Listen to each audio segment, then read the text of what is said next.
Shalom Pak Tim. Shalom Pak Luki. Wah, apa kabarnya nih Pak? Puji Tuhan, baik. Nah, iya, senang sekali setiap kali ketemu Pak Tim karena saya kayaknya nggak pernah ketemu Pak Tim lalu nggak senyum Pak. Itu dari pabriknya. Dari pabriknya Pak ya.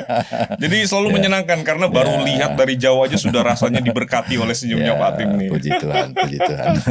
Ya, thank you Pak Tim untuk kesediaannya mampir lagi di Ngopi Bareng. Thank you juga. Dan selama ini dalam pengalaman saya setidaknya kalau ngajakin Pak Tim ngopi itu tidak pernah gagal, selalu berhasil. Yes. Ngopi beneran ya. Ngopi beneran kan Pak, sekaligus ada sambilannya yang bermanfaat bagi pertumbuhan iman kita Pak. Puji Tuhan, puji Tuhan.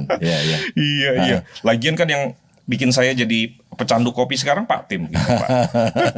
Murid. Nah benar.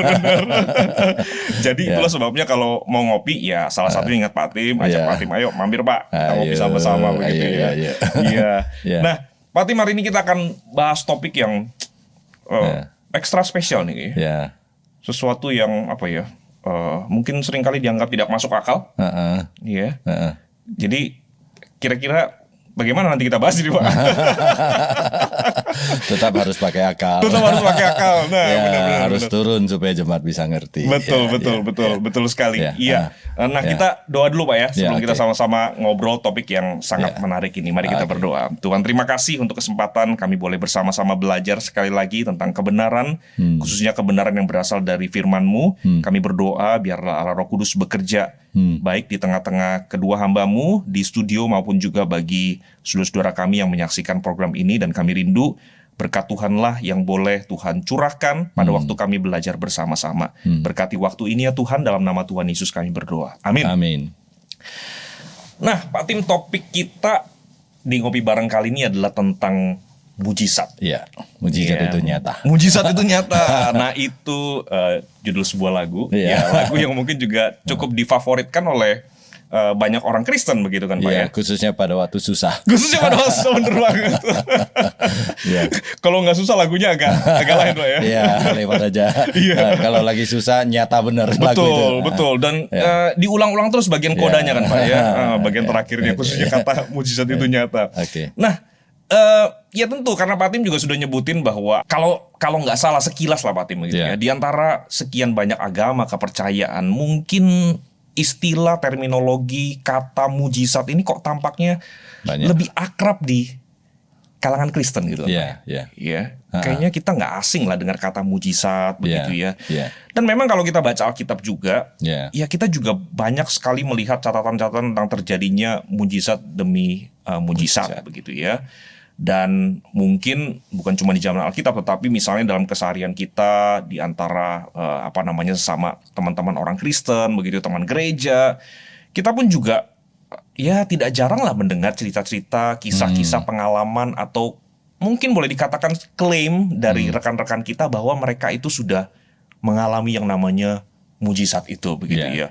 Macam-macam sih, ada yang mungkin sepertinya tidak terlalu gimana-gimana, tapi ada yang memang harus diakui cukup fenomenal gitu Pak ya. Cukup luar biasa lah begitu ya, sesuatu yang extraordinary begitu ya.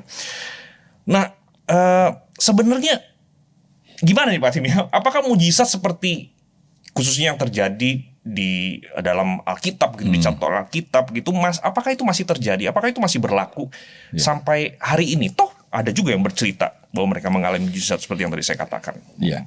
Oke, saya kira pembukaan yang menarik ya. Ya memang kalau kita baca Alkitab, ada kesan bahwa Alkitab banyak sekali istilah mujizat dan juga cerita mujizat. Tapi kalau kita teliti dan kita coba secara mendalam menyelidikinya, rentang waktu cerita Alkitab lalu dibandingkan dengan peristiwa mujizat atau kata-kata mujizat, sebenarnya nggak banyak-banyak juga ya. Nah, saya mulai dari Perjanjian Lama. Perjanjian Lama kan cerita bangsa Israel mulai dari penciptaan sampai kepada Maliaki, ya, sebelum Yesus datang. Itu rentang waktunya sekitar 4.000 tahun. Nah, Pak Luki tahu ya, dari itu saya coba hitung ya. Kira-kira berapa kali mujizat terjadi. Thank you banget sudah membantu menghitung selama 4.000 tahun ini. Dibantu komputer sih. Cuma 90 kali sebenarnya. 90 kali mujizat selama 4.000 tahun. Nah, tapi karena kita melihat itu summary-nya di compactin di dalam satu kitab, seolah-olah terjadi, dan kalau kita tidak hati-hati berpikir sebenarnya di dalam Alkitab banyak sekali cerita mujizat. Nah, kalau dalam 4.000 tahun cuma 90 kali. Nah, tadi saya juga pakai kalkulator hitung-hitung. Sebenarnya dirata-ratakan satu kali mujizat itu 45 tahun sebenarnya. Enggak banyak-banyak juga. Iya, lama juga ya Pak, 45 tahun ya. Baru ada mujizat. Tapi kalau dirata-ratakan tapi kalau cerita Alkitab kan ada masa banyak mujizat, ada masa tidak ada mujizat sama sekali, ada mujizat lagi dan sebagainya. Tapi kalau dirata-ratakan Nah, sebenarnya di dalam Alkitab memang banyak cerita mujizat, dan kalau kita tidak baca hati-hati terkesan seolah-olah banyak sekali pelaku mujizat di dalam Alkitab. Tapi kalau kita teliti sebenarnya di Perjanjian Lama cuma 3 tokoh besar yang paling banyak melakukan mujizat. Yang pertama adalah Musa, yang kedua adalah Elia, yang ketiga adalah Elisa. Nah, kemudian ada beberapa pemimpin-pemimpin lain, hakim-hakim, raja-raja dan sebagainya, nabi-nabi lain ada melakukan mujizat sesekali. Tapi yang paling banyak cuma 3 orang itu. Nah, kita kembali teliti lagi sebenarnya kitab yang paling banyak mencatat mujizat di Perjanjian Lama cuma Keluaran, Bilangan, kemudian bagian 1, 2 raja-raja. Itu sepadan dengan pelayanan Musa, pelayanan Elia, dan pelayanan Elisa. Sisa-sisanya sebenarnya nggak banyak mujizat. Nah, kemudian kita lanjutkan Perjanjian Baru. Perjanjian Baru ada berapa kali catat mujizat? Sekitar 70 kali. Seluruh Perjanjian Baru. Rentang Perjanjian Baru 100 tahun. Catatannya kan 100 tahun. 70 kali, dan menarik 40 kali itu sudah mujizatnya Yesus. Mujizat Yesus 40 kali. Yesus melayani 3 tahun. Kalau dirata-ratakan sekali lagi, dirata-ratakan Yesus kira-kira sebulan sekali lah melakukan mujizat Nah, jadi jangan berkesan tiap hari Yesus mujizat sana, mujizat sini, enggak sebenarnya. Nah, kemudian 40 kali, dari 70 kali, 40 kali Yesus, 20 kali Petrus dan Paulus. Nah, ini kayak salam dari GKI Mangga Besar. Iya, betul. Gadis Gutuan itu baik. Gadis Gutuan. Jadi ini Petrus, ini Paulus Nah, sisanya 10 itu adalah orang-orang lain di dalam Alkitab. Nah, kalau begitu sebenarnya Alkitab memang banyak mencatat mujizat, peristiwa maupun kata-kata. Tapi kalau mau dirata-ratakan dengan rentang waktu itu tidak banyak-banyak amat. Nah, dari sini apa yang kita pelajari? Yang kita pelajari sebenarnya mujizat sebenarnya adalah intervensi Allah yang melakukan sesuatu mengalahkan hukum alam. Intervensi supranatural yang mengalahkan hukum alam. Nah, di dalam sejarah perjalanan umat manusia, Allah sebenarnya jarang intervensi. Hanya waktu yang sangat penting saja dia intervensi. Oleh sebab itu, kalau saya mau ambil kesimpulan kecil, sebenarnya default mode-nya Allah itu adalah hukum alam. Tetapi ketika hukum alam mengganggu manusia atau mengganggu rencana Allah, Allah intervensi, dan itulah mujizat. Seperti itu. Nah, itu catatan di dalam Alkitab. Di akhir tadi Pak Luki tanya. Nah, apakah mujizat seperti ini masih berlaku pada hari ini? Ini pertanyaan yang sulit sebenarnya. Kembali saya katakan, ada ahli mengatakan menarik mujizat itu terlalu jauh. Pokoknya Allah bekerja itu mujizat. Matahari terbit mujizat, ada betul. Udara mujizat. Oke lah, itu mujizat seluas-luasnya. Kalau begitu pasti jawabannya udah iya Betul. Tapi sebenarnya kita kalau sempitkan adalah intervensi Allah melawan hukum alam, mengalahkan hukum alam. Apakah masih terjadi? Nah, berdasarkan pemahaman di atas, maka saya berpendapat tidak ada yang bisa membatasi Allah. Jadi Allah sebenarnya masih bisa melakukan mujizat, karena tidak ada bisa mengatakan Allah sekarang sudah hukum alam dan nggak boleh lakukan mujizat, nggak bisa. Tapi pertanyaan berikutnya lebih penting adalah apakah masih perlu ada mujizat dan kapan Allah melakukan mujizat? Jadi Allah melakukan mujizat sesuai dengan apa yang kita pelajari di Alkitab, baik PB maupun PL. Nah, Allah melakukan mujizat pasti ada tujuan tertentu, Betul. ada waktu yang dibutuhkan. Jadi di satu pihak saya mengatakan Allah masih tetap menjalankan mujizat atau mujizat masih nyata, masih terjadi. Tapi tidak segampang. Dan tidak sesering yang orang pikirkan. Pasti ada tujuan. Tidak bisa ujuk-ujuk apa saja terjadi. Tapi pasti ada tujuan tertentu Allah dan ada masa-masa yang Allah tentukan seperti itu. Iya. Thank you Pak Tim. Tadi memang menarik sekali kan pada waktu Pak Tim menjelaskan definisi dasar dari mujizat begitu ya, bahwa memang ada intervensi khusus dari Allah terhadap tatanan hukum alam begitu kan betul. ya. Nah, saya setuju sekali karena kalau seandainya terlalu banyak intervensi begitu Pak ya. Ini kan somehow ada sesuatu yang flaw, ada sesuatu yang ngaco dengan hukum alam, sehingga perlu sering-sering diintervensi. Padahal kita juga meyakini bahwa hukum alam itu toh diciptakan oleh hal yang sempurna begitu kan Pak betul, ya. Sehingga ya saya setuju sekali begitu ya. Ini ada hukum alam dan default mode-nya Allah itu ya bekerja lewat hukum alam yang memang dia sudah rancangkan, dia sudah tetapkan dan berfungsi dengan baik. Begitu sesuai dengan maksud Allah. Tetapi memang namanya Allah, dia bebas, dia berdaulat. Ada waktu-waktu tertentu di mana dia akan mengintervensi. Ya, sebab kalau seandainya Allah tidak bisa mengintervensi hukum alam yang diciptakan sendiri, ini kan juga menjadi problem lagi tentang jati diri Allah begitu kan Pak Tim ya. Seolah-olah ada keterbatasan di dalam diri Allah begitu ya. Nah, saya kira betul sekali. Penting sekali untuk balik lagi baca Alkitab dengan lebih teliti gitu kali Pak ya. Satu lagi ya. Nah, intervensi alam kan, intervensi Allah. Nah, dari hasil pembelajaran saya kapan Allah intervensi? Ada polanya, ada 3 pola. Pola pertama, kalau alam tidak memungkinkan rencana Allah terjadi. Contoh, ketika bangsa Israel keluar dari Mesir, kan mau selamatkan bangsa Israel. Betul. Ada masalah alam, laut di depan. Allah intervensi. Contoh lain, ya Yesus ketika dia mau melakukan pelayanan, ada angin badai, Yesus intervensi. Itu alam. Yang kedua, Allah intervensi ketika ada orang begitu keras kepala, sehingga Allah turun tangan menyingkirkan orang itu. Ya banyak contohnya di Alkitab ya, Raja Firaun, Nebukadnezar, di Perjanjian Baru ada Herodes dan sebagainya. Yang ketiga yang menarik adalah kapan Allah intervensi? Ketika orang umat Allah yang dipilih hatinya keras, tidak mau bertobat. Nah, Allah masuk mungkin pukul orang itu, tangkap orang itu. Saulus atau Paulus termasuk orang seperti itu. Yunus termasuk orang seperti itu.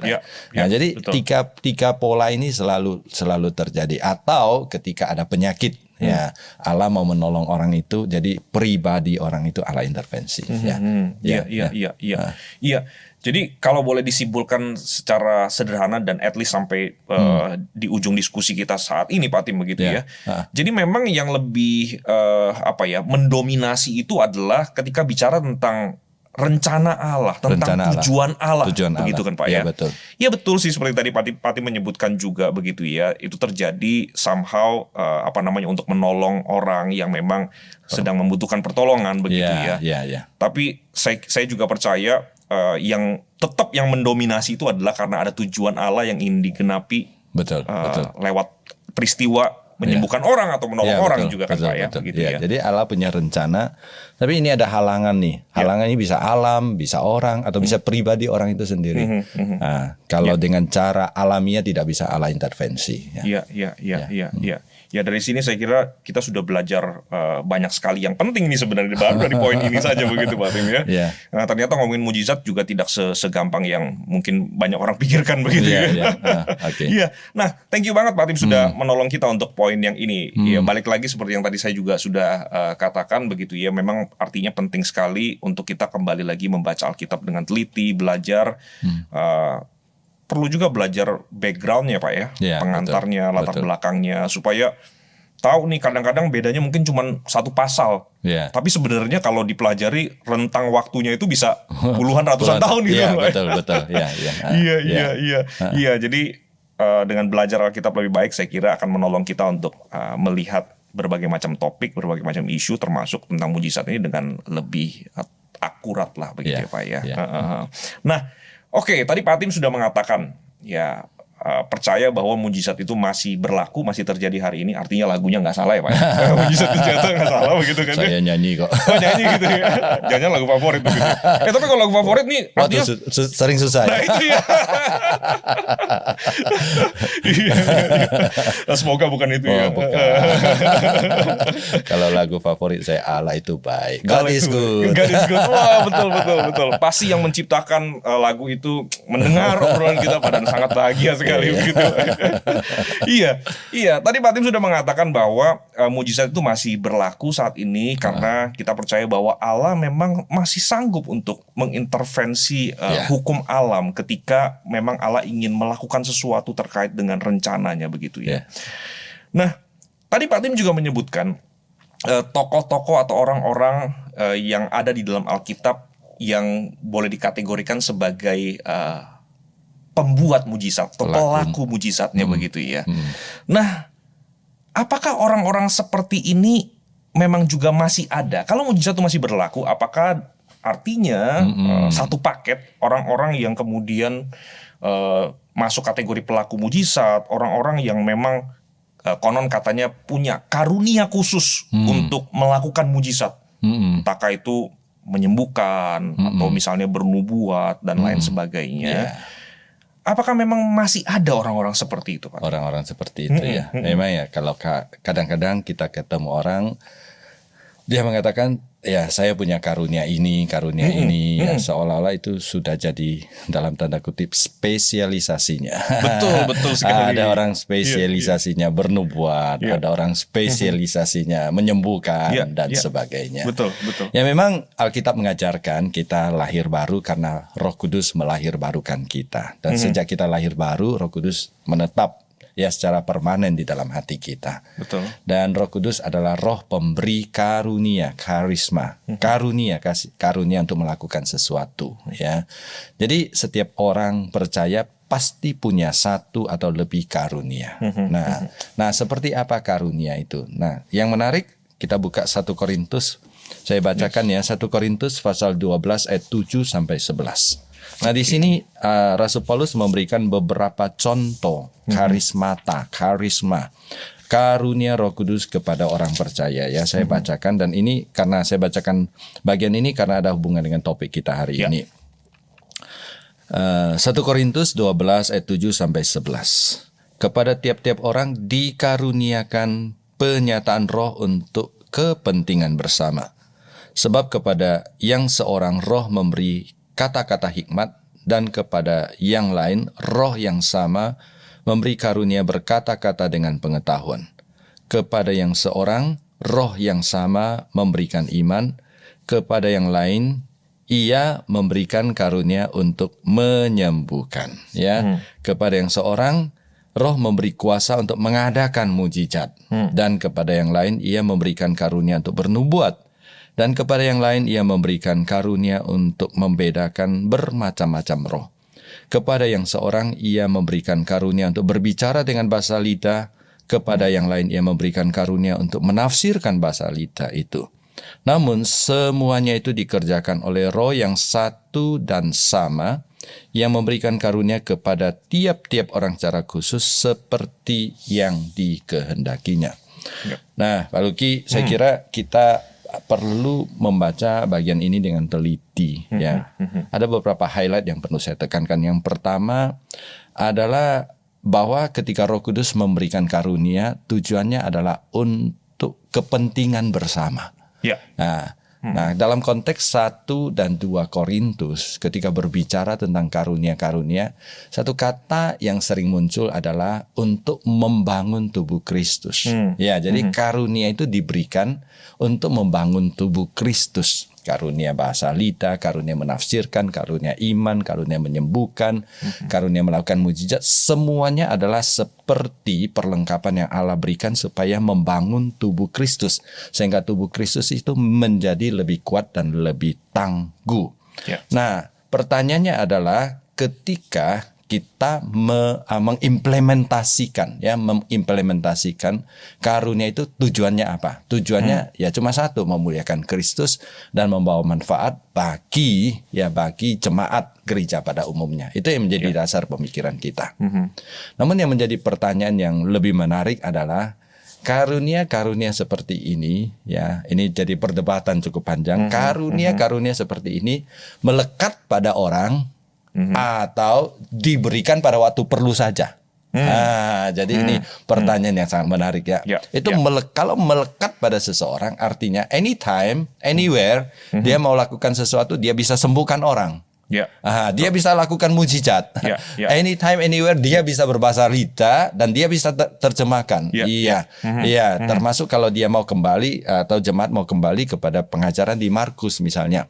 Tanda-tanda ini akan menyertai orang-orang percaya, termasuk berbahasa lidah, termasuk menginjak kalajengking, ular, termasuk yang paling ditakuti minum racun tidak mati. Nah, apakah ini melekat atau diberikan pada saat waktu diperlukan? Nah, dalam pandangan saya berdasarkan contoh-contoh Alkitab, saya menyimpulkan bahwa karunia-karunia ini seperti ini untuk membangun tubuh Kristus adalah tidak melekat, tapi diberikan pada waktu dibutuhkan. Jadi gereja ini seperti ada loophole di sini, ada satu kebutuhan di sini. Nah, Tuhan akan bangkitkan orang untuk menutup ini. Dan setelah ini ditutup, nah tidak selamanya orang ini akan memiliki karunia seperti itu. Nah, jadi contohnya adalah Paulus dan Petrus. Ya, di dalam Alkitab Perjanjian Baru, dua tokoh ya selain Yesus yang paling banyak melakukan mujizat ya Petrus dan Paulus. Apakah mereka punya karunia menyembuhkan? Nah, apakah karunia menyembuhkan itu melekat pada dia?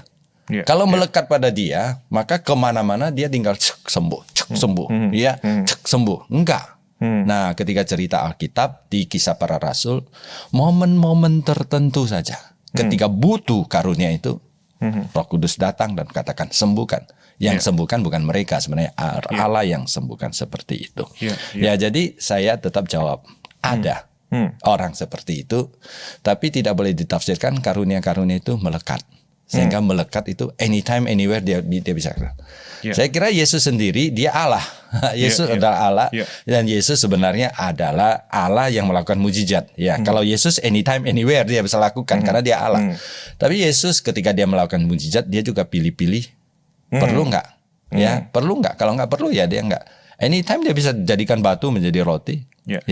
Nah, ketika dia berada di depan 5.000 orang, Yesus bisa melakukan mujizat yang lebih spektakuler. Jadi batu jadi semua roti, tapi Yesus enggak. Jadi banyak hal seperti itu. Nah, kalau pinjam istilah Pak Tim tadi, apakah dengan demikian artinya sebenarnya tidak ada spesialis di sini? Iya, betul. Tidak ada spesialis. Jadi dalam pengalaman pelayanan pribadi saya. Saya pernah ke daerah di mana tempat itu nggak ada dokter. Tempat itu nggak ada dokter dan orang itu sangat terpencil di daerah Sumatera Selatan. Suku Baduy, suku anak dalam. Suku anak dalam. Satu waktu saya bangun pagi-pagi karena mission trip ke sana, bangun pagi-pagi. Nah, pada waktu itu seorang ibu bawa bayinya. Minta, Pak Pendeta, anak saya ini lagi sakit. Dan sekarang lagi musim sakit batuk sampai meninggal. Pak Pendeta tolong doakan. Saya bukan dokter, saya nggak bawa obat. Saya tumpang tangan, saya doakan. Doa saya jelas, saya masih ingat meskipun sudah 20-30 tahun yang lalu. Tuhan, di sini tidak ada dokter, di sini tidak ada obat, tapi tidak ada yang mustahil bagi Tuhan. Saya minta Tuhan sembuhkan. Habis itu dia bawa pulang. Besoknya ibunya datang sendirian. Saya tak diktuk. Jangan dia bilang, Pak, anak saya udah meninggal. Ternyata dia bilang, Pak Pendeta, terima kasih. Kemarin doa anak saya sudah sembuh. Saya berpikir waktu itu dikasih karunia untuk mendoakan orang dan dengan doa saya orang itu sembuh. Tapi saya tidak buka praktek dalam tanda kutip Ini buktinya saya udah sembuhkan orang ini. Ayo datang. Enggak, saya tidak merasa itu melekat pada saya. Tapi saya percaya ada Roh Kudus di dalam hati saya. Anytime saya butuh karunia apa dan kalau itu perlu Roh Kudus akan berikan kepada saya. Ya. Nggak tergoda waktu itu Pak Tim untuk kemudian seperti istilah Pak Tim tadi buka praktek. Karena sebenarnya kan kalau ngomong 20-30 tahun yang lalu sebenarnya sudah banyak orang yang membuat klaim seperti itu kan Pak, bahwa ya sebut saja memang saya diberi karunia untuk menyembuhkan sehingga kemudian ya somehow jadi spesialis dan kemudian ya kalau saya doakan ya sembuh begitu Pak. Nggak tergoda Pak. Tapi dalam praktek sih kadang-kadang ada orang memang dikasih kecondongan untuk mengejar karunia tertentu. Ya, ada orang seperti itu. Nah, tapi saya tidak mengatakan itu melekat pada dia. Jadi orang yang punya, kalau melekat itu artinya setiap kali dia doakan orang pasti sembuh. Tapi kenyataannya banyak orang mengklaim punya karunia menyembuhkan, doa nggak sembuh-sembuh. Artinya kan nggak butuh sebenarnya itu ya. Kalau melekat artinya anytime, anywhere pasti berhasil. Enggak. Iya. Dan artinya kan sama begini ya Pak ya, maksudnya kalau memang itu tidak melekat. Artinya memang juga tidak bisa diatur dalam pengertian oke, ada hari yang khusus ya, kowe datang lalu kemudian nanti didoakan pasti sembuh misalnya begitu kan. Betul. Iya. Saya juga pelajari para tokoh. Tokoh KKR zaman dulu Pak. Pendeta John Sung, Andrew G. Ketika mereka KKR. Ya ketika mereka pergi KKR memang banyak penyembuhan. Tapi kesembuhan itu bukan jadi topik. KKR kesembuhan, KKR apa, enggak. Mereka yang jadi topik adalah Allah itu kasih, Allah menyembuhkan. Di sini ada orang sakit yang perlu didoakan, bawa maju, saya doakan. Itu secara spontan. Secara spontan, bukan sesuatu yang bisa diatur.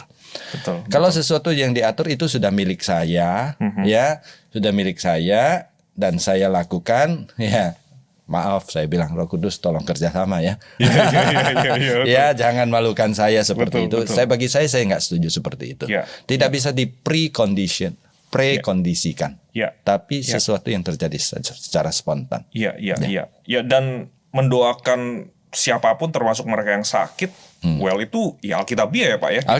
Kita melakukan bagian kita untuk kemudian memohonkan pertolongan Tuhan bagi orang lain ya Pak ya. Betul. Iya. Tapi kemudian tidak bisa diatur sebagaimana yang tadi Pak Tim juga sudah sebutkan, ada acara-acara khusus dan memang itu somehow itu yang menjadi topik utama atau menu utama daripada acara itu begitu. Thank you Pak Tim. Saya kira ini juga semakin memperjelas isu kita atau pertanyaan-pertanyaan terkait dengan mujizat dan fenomena-fenomena yang mengikutinya, termasuk para pembuat mujizat begitu ya. Bahwa ini adalah karunia yang memang kita percaya masih ada. Toh memang tadi dari teks yang Pak Tim juga bacakan juga ada, tetapi karunia ini tidak melekat. Ya, artinya memang di waktu tertentu dalam kedaulatan Tuhan, dalam rencana Tuhan, ya Tuhan bisa saja kemudian memberikan karunia itu kepada orang yang Dia percayakan. Begitu, betul. Pak, ya. Orang percaya ada di sana dan Tuhan bisa pakai siapa saja untuk melakukan apapun juga. Gitu. Betul. Jadi sebenarnya ini selipan sedikit Pak Tim. Artinya begini kan Pak ya, baik juga untuk setiap orang Kristen mengingat bahwa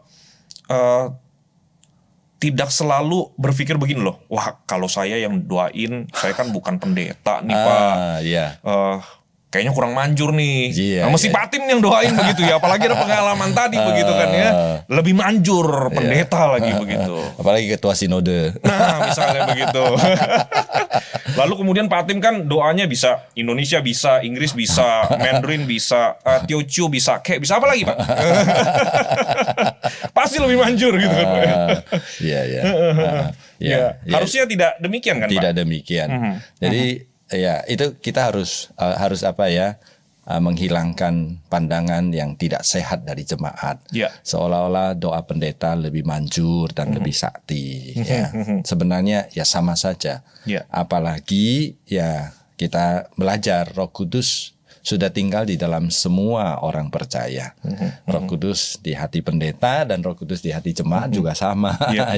Betul, jadi betul. nggak usah mendewa-dewakan pendeta. Iya. Oke, Pak Tim. Thank you banget. Meskipun ini selipan, tapi saya kira ini selipan yang penting begitu ya. Betul. Iya. Tapi gini Pak Tim, selipan tambahan lagi. Ini suka banyak selipan-selipan gitu ya. Kalau karunia misalnya mendoakan orang lalu menyembuhkan itu tidak melekat, memang Pak Tim tadi mengatakan harusnya itu tidak bisa ada spesialis begitu ya. Tapi artinya juga di sisi lain mengajarkan kita bahwa siapa saja anak-anak Tuhan termasuk kita di waktu tertentu, di momen tertentu bisa dipercayakan untuk kemudian menjadi alat Tuhan yang menyatakan mujizat daripada Tuhan itu sendiri begitu Pak Tim. Betul. Nah, sejauh mana kemudian kita bisa meyakini bahwa kesempatan itu memang bisa saja Tuhan berikan kepada kita tanpa terjebak kemudian kepada kepada sebuah pemahaman bahwa ya misalnya ya kita klaim begitu bahwa kita bisa gitu kemudian menyembuhkan misalnya atau mendoakan orang sampai dia sembuh. Nah, gimana tuh Pak? Ya, ini sangat terkait erat dengan seberapa dekatnya kita dengan Tuhan. Ya, seseorang yang dekat dengan Tuhan akan selalu peka kepada kehendak Tuhan. Ya, orang yang peka kepada kehendak Tuhan selalu peka kepada kebutuhan umat Tuhan, yaitu gereja, dan kebutuhan orang yang Tuhan cintai, yaitu orang di luar gereja, orang yang belum selamat untuk mengabarkan Injil. Sehingga ketika dikatakan, ya meskipun tidak ada karunia yang melekat pada saya, tapi ketika saya berada di satu tempat, nah ada kebutuhan apa, saya lebih peka kepada kebutuhan Roh Kudus. Sehingga ya dalam keadaan peka seperti itu, ada kebutuhan, saya lebih cepat respons. Karena apa? Karena saya ini. Jadi di satu pihak tidak ada yang melekat, tapi di pihak lain ada orang yang memang punya ya kecenderungan terhadap karunia-karunia tertentu. Sehingga dia ada orang yang lebih suka kepada karunia penyembuhan. Oke, nggak masalah. Sehingga ketika dia melihat orang sakit, tergerak hatinya untuk mendoakan orang sembuh. Itu oke. Tapi tidak menjamin dia pasti bisa doakan dan sembuh seperti itu. Jadi kuncinya tetap kedekatan kita sama Tuhan. Kalau orang yang jauh dari Tuhan ya boro-boro untuk doakan ya kepikir juga enggak gitu ya. Lihat langsung lihat orang sakit ya enggak ada gerakan di dalam hati untuk mengejar karunia itu. Ketika ngomong soal mujizat Pak, karena ini kan sekali lagi tadi balik lagi ke definisi sederhana yang Pak Tim sampaikan bahwa Allah itu intervensi terhadap hukum alam begitu, tatanan yang sudah Allah sendiri ciptakan begitu kan ya. Nah itu yang kita kategorikan sebagai mujizat lah secara sederhana begitu ya. Maka seringkali ada orang yang beranggapan bahwa namanya juga mujizat begitu ya. Namanya juga mujizat ini memang berlawanan dengan hukum alam begitu ya. Maka artinya kalau ingin mengalami mujizat, maka ya kita harus belajar keluar dari rasio kita begitu Pak ya. Dan memang bahasa yang seringkali diungkapkan itu adalah ya kita harus beriman penuh total, kita harus pasrah ya. Jangan coba-cobalah pakai akal manusia, pakai cara-cara yang yang masuk akal, yang make sense begitu ya. Betul. Sebab kalau kita pakai cara-cara yang masuk akal, itu artinya kita gunakan rasio kita, dan kalau kita gunakan rasio kita, itu artinya kita kurang iman, kita kurang berserah kepada Tuhan. Nah, lalu kemudian disimpulkanlah, nah kamu terlalu mengandalkan rasio, terlalu mengandalkan akalmu, nggak sembuh begitu kan ya. Jadi kamu tidak bisa mengalami mujizat, jadi berhenti pakai rasiomu, seolah-olah seperti itu begitu ya. Pasrah, lalu kemudian disitulah mujizat akan kamu alami. Nah ini gimana nih Pak? Apakah mujizat dan usaha manusia dalam pengertian dengan akal yang Tuhan berikan kepada kita, dengan daya yang Tuhan berikan kepada kita, apakah bertentangan gitu Pak? Menarik ya pertanyaannya. Menarik. Oke, menarik. Makanya kalau ini terlalu susah Pak ya, kayaknya ngopi dulu kali Pak ya. Kita ngopi dulu sebentar gitu ya. Iya. Oke. Nah, momen seruput kopi seperti ini penting di obrolan kita, Pak. Supaya rekan-rekan yang menyaksikan program kita percaya bahwa gelas ini bukan cuma variasi doang. Bukan gelas kosong, ya. Bukan ada karena isi, ada tulisannya doang, tapi ada isinya ada bener-bener. isinya, dan kopinya pahit. Dan kopinya pahit, bener. Oke. Saya mulai dari iman, ya. Nah, ini yang sering orang klaim, ya. Jadi kalangan tertentu mengklaim saya punya karunia menyembuhkan, saya doakan kamu dan kamu tidak sembuh. Nah, bagi saya ya sebenarnya memang Tuhan belum waktunya menyembuhkan dia. Tapi orang itu untuk menjaga nama baiknya, bahwa dia bisa gagal, ya gagalnya bukan di dia tapi gagalnya di pasien. Nah, jadi klaimnya adalah dia kurang iman. Ya begitu kan. Saya mulai dari kejadian nyata. Seorang mengaku punya karunia menyembuhkan. Kemana-mana dia mendoakan orang dan dia mengklaim sudah banyak orang sembuh. Tapi ada anggota keluarganya sakit dan dia doakan tidak sembuh-sembuh. Ketika ditanya kenapa tidak sembuh, ya gampang. Saya kira Pak Luki tahu jawabannya.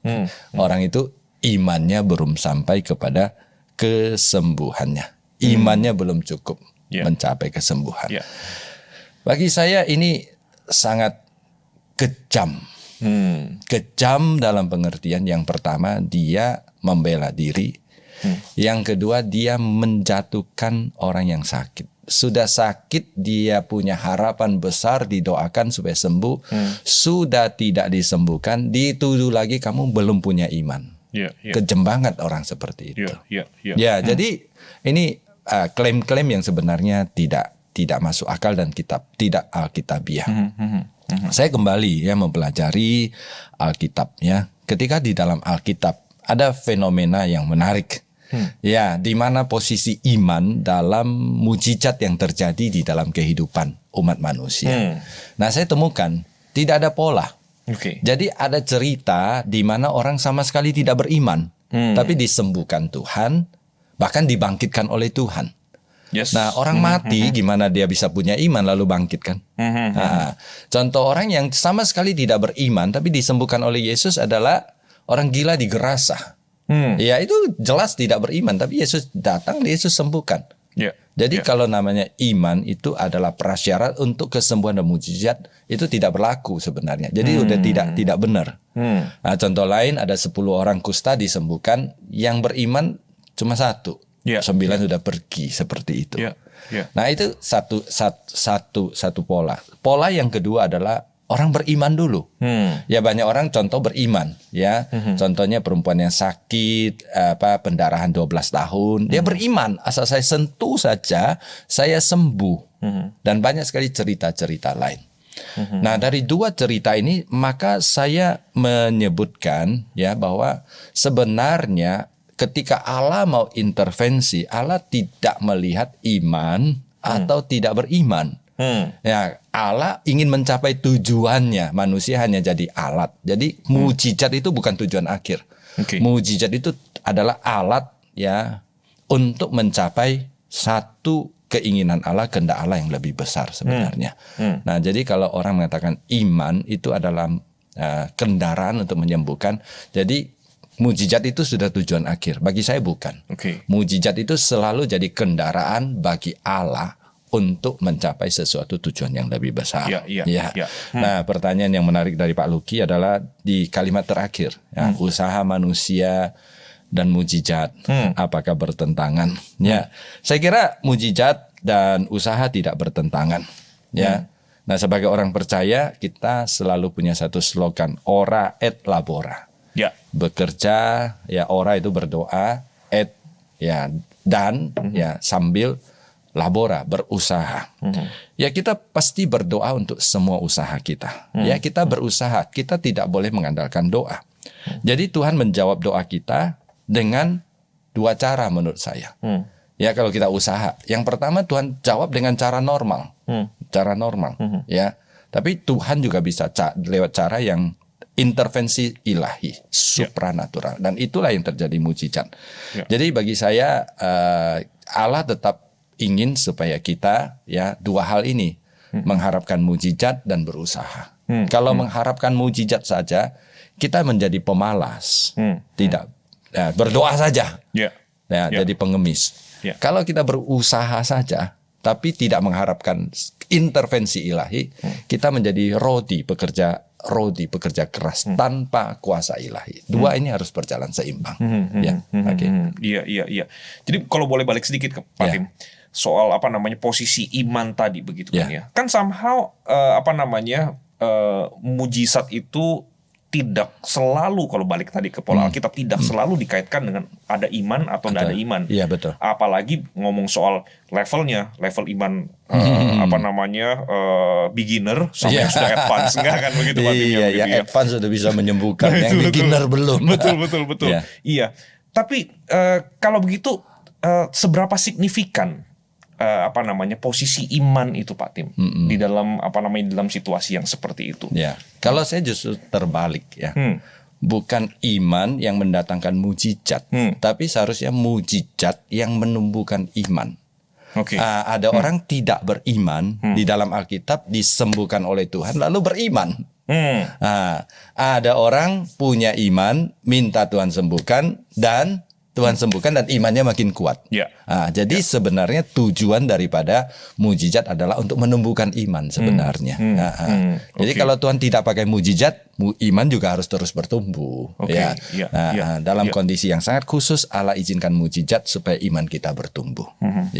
Jadi itu relasinya. Jadi bukan iman yang menyebabkan adanya mujizat, tapi justru sebaliknya. Ada mujizat membuat iman bertumbuh. Iya. Saya kira ini jelas. Artinya mujizat dan usaha manusia termasuk akal, rasio segala macam tidak bertentangan. Tidak bertentangan, itu harus dipakai. Tergantung, kan mujizat dari Allah. Allah tergantung sampai di mana usaha kita. Kalau Allah lihat ini secara default ya secara alamiah ya Allah tidak perlu intervensi. Tapi kalau dalam hal-hal tertentu kita terus berserah dan Allah intervensi, ya itu namanya mujizat. Iya, betul sekali. Iya. Nah, di tengah banyaknya fenomena atau cerita-cerita pengalaman orang yang mengalami mujizat, konon begitu ya Pak Tim, begitu ya. Tapi kita juga sama-sama tahu seperti yang tadi Pak Tim katakan begitu kan ya. Ada juga cerita-cerita dari orang yang kemudian ternyata tidak mengalaminya. Atau somehow mungkin mengalami semoga istilah saya tepat begitu ya, mengalami sensasinya begitu ya, bahwa seolah-olah sudah terjadi, sudah dia alami, tapi ternyata kemudian setelah lewat sejangka waktu atau bahkan dalam waktu yang sangat singkat sekali ternyata enggak, itu mungkin semacam kayak psychological effect saja begitu kan Pak Tim ya, begitu ya. Nah, artinya dengan kata lain, saya kira tidak berlebihan kalau kemudian kita menyimpulkan bahwa kayaknya kok memang ada mujizat yang asli begitu ya, yang sejati, yang berasal dari Allah, yang sekali lagi kalau balik terus ke poin utama Pak Tim tadi adalah memang intervensi Allah untuk menggenapi rencananya begitu. Ini kan masuk yang asli gitu yang sejati begitu ya. Tapi juga mungkin ada, sebut saja mujizat yang mungkin palsu begitu Pak ya.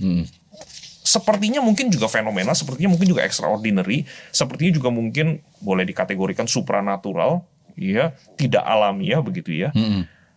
Tapi bisa saja mungkin ini ya tidak berasal dari Allah begitu Pak ya. Nah, sebagai orang Kristen, bagaimana sih kita itu bisa mengenali mana mujizat yang berasal dari Allah, yang sejati, mana yang palsu begitu Pak? Sangat menarik dan sangat kontekstual ya. Ini yang terjadi banyak ya. Sebenarnya Yesus juga sudah mengingatkan kita ya. Kita baca satu ayat dalam Matius 24 ayat 24. Nah, ini sudah terjadi. Ini peringatan dari Yesus Kristus. Matius 24 ayat 24. Ya, Yesus berkata, ya, demikian firman Tuhan ya, Matius 24 ayat 24. Sebab Mesias palsu dan nabi-nabi palsu akan muncul dan mengadakan tanda-tanda yang dahsyat ya, dan mukjizat-mukjizat, sehingga sekiranya mungkin mereka menyesatkan orang-orang pilihan juga. Ya, jadi Yesus sendiri mengakui akhir zaman. Paulus juga mengingatkan 2 Tesalonika pasal 2 ayat 9. 2 Tesalonika pasal 2 ayat 9 sama isinya. Rasul Paulus juga mengingatkan ya bahwa di akhir zaman akan muncul banyak sekali pengajar-pengajar sesat dan melakukan banyak sekali mujizat. 2 ayat 9 dari 2 Tesalonika ya. Kedatangan si pendurhaka itu adalah pekerjaan iblis dan akan disertai berbagai perbuatan ajaib, tanda-tanda, dan mujizat-mujizat palsu. Nah, ya kalau kita baca Alkitab di Perjanjian Lama ketika Musa ya atas pertolongan Tuhan melakukan mujizat di depan Firaun, tukang sihirnya Firaun juga bisa melakukan mujizat. Ya, jadi ada namanya ya counterfeit miracles ya, mujizat yang palsu. Nah, bagaimana untuk menilainya? Ya namanya barang palsu ya memang susah ya. Betul. Kalau nggak dari awal sudah ketahuan palsu ya, Pak. Nggak mungkin dia tulis palsu ya. Betul. Ini jam palsu. Iya. Iya, kadang ada jam palsu, ada apalah ya barang-barang palsu dan sebagainya. Ya jadi memang susah. Tapi di bawah ini saya menggunakan 3 hal untuk menilai ya. Yang pertama sumber kuasanya apa, yang kedua prosesnya seperti apa, yang ketiga hasilnya seperti apa. Ya. Nah, sumber kuasa dari orang yang melakukan mujizat itu ya jelas dari Allah. Nah, jelas dari Allah ya. Beberapa waktu yang lalu di Indonesia satu istilah yang sering kita dengar, track record. Jadi track record dari orang yang melakukan mujizat itu penting. Jadi bukan saat dia melakukan mujizat saja, tapi bagaimana kehidupannya. Di balik daripada performance-nya di depan umum itu saleh tidak, cinta Tuhan tidak, keuangannya oke atau tidak, keluarganya oke atau tidak.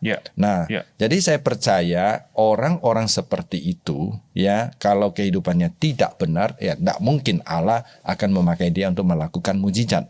Nah, Allah selalu memakai orang-orang yang saleh, yang hidupnya dekat dengan Allah untuk menjalankan kehendaknya, apalagi intervensi ilahi seperti ini. Jadi apakah ada unsur-unsur manipulasi dan apakah ada unsur-unsur kuasa gelap di balik daripada itu? Ya, jadi ya menarik sekali ya ketika saya menyelesaikan tesis MTH saya mempelajari ada tokoh-tokoh tertentu ya, ada tokoh-tokoh tertentu sebelum kebaktian semedi dulu di kuburan untuk mendapatkan urapan dari orang yang ada di dalam kuburan itu. Iya, kalau mau tahu siapa orangnya ya undang saya berikutnya. Oh gitu ya. Bener ya. Guyon aja ya. Ini sudah muncul, Pak. Jadi artinya jejak digitalnya tidak bisa dihapus lagi, Pak Tim. Thank you banget, Pak Tim.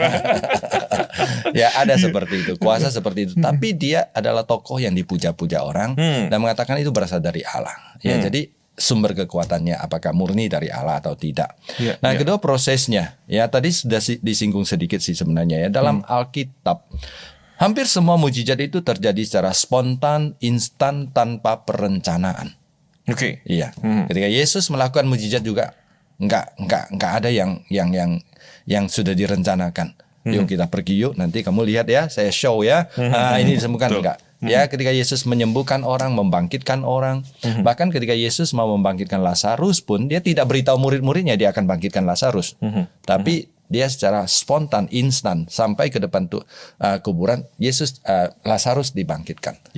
Dan ketika rasul-rasul Paulus dan Petrus melakukan mujizat, semuanya instan dan tidak ada prakondisi, pengaturan dan perencanaan. Tapi dalam praktek masa kini ya banyak mujizat dirancang dan direncanakan. Ada panitianya, Pak. Ada panitianya. Ya, ada panitianya dan semua sudah ada targetnya lagi. Ya, ada targetnya lagi. Ya, kembali kepada tesis saya ya. Nah, ada pelaku mujizat dia menyembuhkan orang. Setelah dia sembuhkan orang itu, tidak lama kemudian pelaku mujizat itu dituntut oleh orang yang dia sembuhkan. Kenapa? Kenapa tuh, Pak? Karena honornya belum dibayar. Ada sampai seperti itu ya. Dan itu semua ada catatannya. Ya, jadi ini bagi saya sih ya bukan mujizat sebenarnya ya. Ini lebih kepada motivasi lain lah. Apakah itu ketenaran, popularitas atau bahkan tidak jarang ekonomi di balik semua itu. Ya jadi prosesnya. Yang ketiga itu adalah hasilnya. Ya hasilnya di dalam Alkitab semua cerita mujizat itu ujung-ujungnya adalah orang memuliakan Allah dan menjadi lebih dekat kepada Allah. Seperti saya katakan tadi, hubungan antara iman dan mujizat adalah bukan iman yang mendatangkan mujizat, tapi mujizat akan meneguhkan iman. Bagi orang yang tidak punya iman, ya setelah mujizat dia beriman. Contohnya orang gila di Gerasa, dia gila. Setelah dia disembuhkan, dia beriman kepada Yesus dan menjadi pekabar Injil di Dekapolis. Betul. Jadi iman. Jadi hasilnya adalah orang semakin beriman kepada Allah.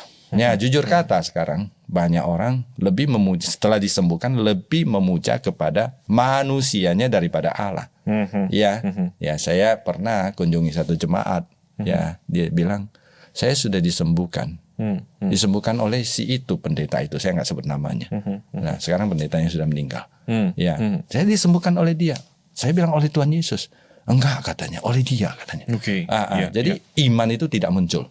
Jadi kemudian orang yang menerima mujizat umumnya orang yang menerima mujizat itu umumnya mengalami transformasi kehidupan dan semakin cinta kepada Tuhan. Jadi saya juga banyak mengunjungi jemaat yang kehidupannya mengalami mujizat, sakit keras, ya. Dia berdoa kepada Tuhan. Secara manusia itu sudah tidak mungkin sembuh, tapi dia sembuh. Nah sekali dia sembuh, wah tidak tertahankan untuk melayani Tuhan, mencintai Tuhan, mengabarkan Injil. Ya seperti itu. Banyak contoh seperti itu. Itu mujizat yang berasal dari Tuhan. Jadi 3 hal, sumber kuasa, proses, dan hasilnya. Thank you banget Pak Tim, sangat menolong sekali mensistematiskannya seperti tadi itu, menolong untuk kita lebih memahami begitu ya. Nah, Pak Tim, setelah sedikit banyak kita ngomong tentang mujizat, ya tentu masih banyak hal lagi yang bisa diobrolin, makanya kan akan diundang lagi begitu kan ya. Begitu.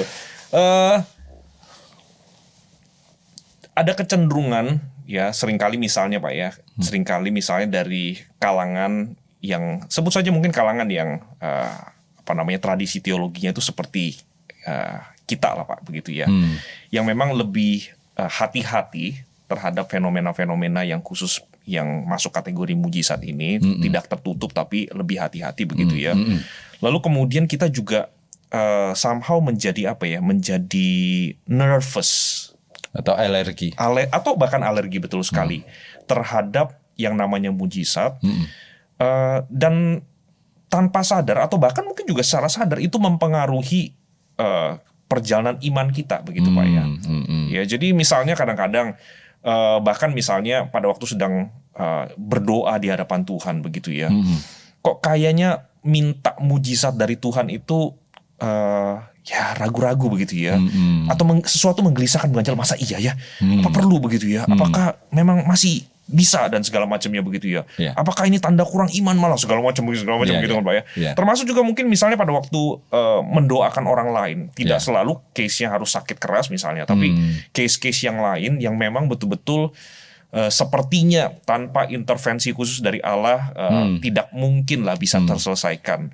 Semacam mungkin ada keraguan begitu Pak ya, ada keraguan. Nah tapi di sisi lain kita juga mengenal orang-orang yang justru mungkin sangat sangat getol sekali kan Pak ya. Sedikit-sedikit minta mujizat. Sedikit-sedikit pokoknya harus ada mujizat karena Allah itu Allah pembuat mujizat dan orang percaya itu diberikan berkat untuk selalu mengalami mujizat dari Allah begitu kan Pak ya.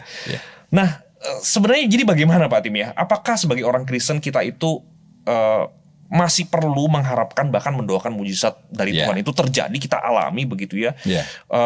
Tapi sampai di titik mana begitu? Supaya dengan pemahaman yang sehat, teologi yang sehat, dan juga tentu saja saya kira itu akan mempengaruhi perjalanan iman kita ya, perjalanan iman yang sehat juga begitu. Ya, pertanyaan yang sangat praktis ya. Memang di dalam kehidupan orang percaya kita menemukan ada dua ekstrim. Yang tadi sudah disebut Pak Luki, yang satu underclaim, yang satu overclaim. Ya, itu istilah yang sangat tepat sekali. Ya underclaim ya udahlah, nggak usah ganggu Tuhan. Yang overclaim apa-apa Tuhan, gitu seperti ya. Saya kira tujuan kita adalah, tugas kita adalah menjaga keseimbangan. Iman kita, ya kita percaya Tuhan bisa melakukan mujizat. Jadi kalau kita mengharapkan mujizat, ya sah-sah saja, dan seharusnya kita juga boleh mengharapkan mujizat kalau mengalami kesulitan. Ya, tidak salah, tidak salah, boleh. Nah, tapi ketika kita mengharapkan mujizat, berdoa, kembali saya katakan kita juga harus berusaha, jangan malas ya. Contoh yang paling konkret, tidak hanya dalam kesehatan, misalnya dalam keuangan. Tiba-tiba kita mengalami kesulitan keuangan. Ya, mujizat bisa terjadi kan, mujizat bisa terjadi. Tapi kita tidak boleh berdoa, Tuhan turunkan mujizat sehingga angka saya di bank yang 0 bisa menjadi banyak angkanya. Ya nggak bisa, banyak angkanya 0 terus, nggak ya, di depan ada angkanya itu ya. Nggak bisa, kita tetap harus berusaha, dan mujizat Tuhan itu bisa datang dalam berbagai bentuk. Misalnya ya tiba-tiba, bukan tiba-tiba sih, Tuhan atur, ada orang kasih pekerjaan kepada kita, ada proyek kepada kita, itu campur tangan dari Tuhan. Nah, kita tetap juga harus aktif mencari, menawarkan ke expertise-nya kita, ke kehebatannya kita, atau ke spesialisasinya kita, seperti itu, usaha ya. Contoh lain yang agak ekstrim juga, kadang-kadang ada orang Kristen yang ekstrim seperti ini. Sakit nggak boleh berobat. Kalau berobat kamu tidak beriman. Betul. Ya. Nanti nggak mengalami mujizat. Iya, doa saja gitu ya. Bagi saya obat itu mujizat kan. Ya, obat itu mujizat. Kembali kepada apa yang saya katakan di atas tadi ya. Fakta bahwa 4.000 tahun, ya 4.100 tahun, mujizat itu cuma berapa kali. Kalau dirata-ratakan di Perjanjian Lama 45 tahun sekali. Bahwa default mode-nya Tuhan itu adalah alamiah. Ya, cara Tuhan bekerja itu alamiah. Obat itu adalah default mode-nya Tuhan. Sehingga kita berobat. Tapi dalam keadaan tertentu Tuhan bisa campur tangan. Tetap berdoa dan berusaha mengharapkan mujizat. Jadi di satu pihak kita berusaha, di pihak lain kita tidak menutup pintu, sehingga kita menjadi kelompok underclaim. Kita juga tidak boleh mengklaim, overclaim segala sesuatu Tuhan pasti dengarkan kita. Apalagi mengklaim kita anak Tuhan, anak raja, punya hak istimewa dan sebagainya. Itu nggak ada di dalam Alkitab ya. Jadi perlu usaha dan seperti itu. Nah, ada dua catatan lain terkait dengan mengharapkan mujizat. Nah, ketika kita mengharapkan mujizat, ya kita tidak boleh menjadikan mujizat itu sebagai standar iman kita. Kalau mujizat terjadi, dia beriman. Mujizat tidak terjadi, dia tidak beriman. Enggak. Ya, kalau dia sakit, sama-sama sakit. Ya, anggap aja kemarin COVID, ini COVID, ini COVID. Nah, ini sembuh dan kembali ke rumah di Jakarta. Ini sembuh selamanya, kembali ke rumah Bapak di surga. Nah, ini kayaknya beriman, imannya hebat nih ya. Ini imannya kurang. Enggak ya. Jadi enggak ada hubungan ya. Ya. Jadi kemudian yang ketiga, ketika kita mengharapkan mujizat ya. Nah, jadi jangan jadikan mujizat itu sebagai standar kasih Allah kepada kita. Nah, kalau Allah mengabulkan, wow, puji Tuhan, Allah sangat sayang. Kalau tidak dikabulkan, apa sih Tuhan katanya sayang nggak kasih gitu ya. Nggak ada hubungan ya. Kasih Tuhan itu tidak terkait atau tidak dapat dikaitkan atau tidak diukur dengan apa yang Allah berikan kepada kita. Ya, itu yang menjadi batas-batasnya. Tapi kalau ditanya apakah kita boleh mengharapkan mujizat, ya harus, karena kita punya Allah yang hidup. Allah melakukan mujizat, tapi jangan underclaim dan jangan overclaim seperti itu. Thank you banget Pak Tim. Ya. Sesuatu yang betul sekali, sangat praktis sekali, dan sudah dijelaskan dengan saya kira sangat jelas sekali, dan saya yakin rekan-rekan kita yang menyaksikan program ini pasti mendapatkan pengetahuan yang lebih komplit. Ya, dan yang lebih penting tentu saja pengetahuan yang berdasar kepada kebenaran firman Tuhan begitu ya. Sekali lagi thank you Pak Tim untuk kesediaannya. dan saya menantikan mujizat yang akan datang. Maksudnya ngomongin lagi tentang mujizat sama Pak Tim begitu ya. Ada banyak topik tentang mujizat yang pasti kita masih bisa bicarakan begitu ya Pak Tim ya. Nah, menutup obrolan kita hari ini Pak Tim, bolehkah saya minta Pak Tim untuk berdoa, sekaligus juga mungkin mendoakan rekan-rekan kita yang menyaksikan program ini. Dan saya menduga mungkin saja ada rekan-rekan yang sedang menyaksikan program ini mungkin sedang berada di dalam situasi yang secara manusia betul-betul membutuhkan intervensi Allah, membutuhkan mujizat dari Allah begitu Pak Tim ya, karena mungkin sudah di dalam situasi yang sangat buntu sekali dan mulai tawar hati, kehilangan harapan. Nah, kita sama-sama mau berdoa juga buat rekan-rekan kita yang demikian ya Pak Tim. Silakan Pak Tim. Kita berdoa ya. Bapa di surga, kami berterima kasih Engkau Bapa kami, Engkau Bapa yang baik. Kami bersyukur Engkau tidak hanya baik, tapi Engkau maha kuasa. Engkau menguasai dan mengendalikan hidup kami. Kami bersyukur ketika kami percaya kepada Yesus Kristus, kami boleh menjadi anak Allah dan Engkau menjadi Bapa kami. Saat ini Tuhan, kami berdoa bagi saudara-saudari kami yang mendengarkan acara ini. Kami bersyukur untuk saudara-saudari kami yang hidupnya baik dan lancar. Tuhan terus tolong supaya kelancaran dan kebaikan di dalam kehidupannya tidak membuat mereka terbuai lalu mengandalkan diri sendiri. Tetap percaya hidup di tangan Tuhan dan tetap bersandar kepada Tuhan. Kami secara khusus berdoa bagi sebagian pendengar yang mungkin sedang menghadapi pergumulan menghadapi penyakit berkepanjangan yang kelihatannya tidak ada kesempatan untuk sembuh, atau masalah ekonomi yang sangat-sangat berat dan dalam dan kelihatannya tidak ada jalan keluar, atau masalah keluarga, masalah relasi dan berbagai masalah lainnya. Tuhan, ajar kami untuk percaya bahwa Engkau lebih besar daripada segala masalah yang ada, dan adalah hal yang baik kalau Engkau mengajarkan kami untuk mengharapkan intervensi ilahi, mujizat dari Tuhan terjadi di dalam kehidupan saudara-saudari kami yang sedang mengalami masalah ini. Kami percaya Tuhan, Engkau dengan kuasa-Mu, dengan kedaulatan-Mu akan turun tangan menolong kami, sehingga memberikan hikmat bijaksana kepada kami yang sedang bergumul untuk menemukan jalan keluar terbaik. Ditambah dengan intervensi ilahi, kami percaya kalau kami tidak putus harap, terus bersandar berharap kepada Tuhan, berjuang mengandalkan kekuatan dari Tuhan, pada akhirnya kami akan menemukan jalan keluar yang Engkau berikan kepada kami. Terima kasih Tuhan, kami yakin dan percaya Engkau Bapa kami, Engkau Bapa yang baik, Engkau tidak meninggalkan kami. Terima kasih Tuhan, demi nama Tuhan Yesus kami berdoa. Amin. Amin. Thank you Pak Tim. Thank you. STT Amanat Agung adalah sekolah teologi yang didirikan oleh Sinode Gereja Kristus Yesus pada tahun 1997, berlokasi di Kompleks Greenfield, Jakarta Barat. Sejak 15 tahun lalu, STT Amanat Agung menempati 2 gedung di Jalan Kedoya Raya nomor 18, Jakarta Barat. Saat ini, STT Amanat Agung adalah anggota dari Perkumpulan Sekolah-Sekolah Tinggi Teologi di Indonesia atau Perstia dan Asia Theological Association. Dalam perjalanannya, STT Amanat Agung selalu berkomitmen untuk menghasilkan lulusan-lulusan yang berkualitas untuk melayani di ladang Tuhan. Di antara begitu banyaknya kegiatan dan program di STT Amanat Agung, beberapa waktu terakhir ini kami berkonsentrasi untuk mengerjakan 3 hal secara intens.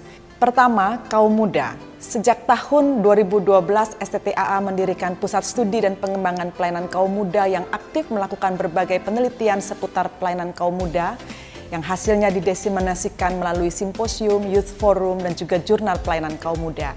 Kegiatan-kegiatan strategis meliputi Youth Leaders Conference, Christian Youth Camp, mentoring terhadap pelayanan kaum muda di gereja lokal menjadi wadah penting bagi eksplorasi pengembangan pelayanan kaum muda. Untuk memperkuat basis pelayanan kaum muda, mulai tahun 2018, program studi MTH dengan konsentrasi pelayanan kaum muda diadakan. Kedua, sekolah-sekolah teologi di Indonesia. STTAA terbeban menjadi mitra bagi sekolah-sekolah teologi di Indonesia yang bergumul mendapatkan dosen-dosen berkualitas. Untuk itu, kami memberikan beasiswa penuh bagi calon dosen STT-STT lain melalui Center for Faculty Development untuk studi S2 Teologi di STTAA dan mendapatkan pengalaman belajar yang khusus dalam persiapannya menjadi seorang dosen teologi. Ketiga, Marketplace Ministry. STTAA terus berupaya menghadirkan teologi di ruang publik yang diwujudkan dengan mendedikasikan satu program studi, yakni program studi Magister Ministry, khusus untuk memperlengkapi kaum awam yang aktif menghidupi panggilan, iman, dan pekerjaannya di marketplace. Masih ragu mendaftar ke STT Amanat Agung?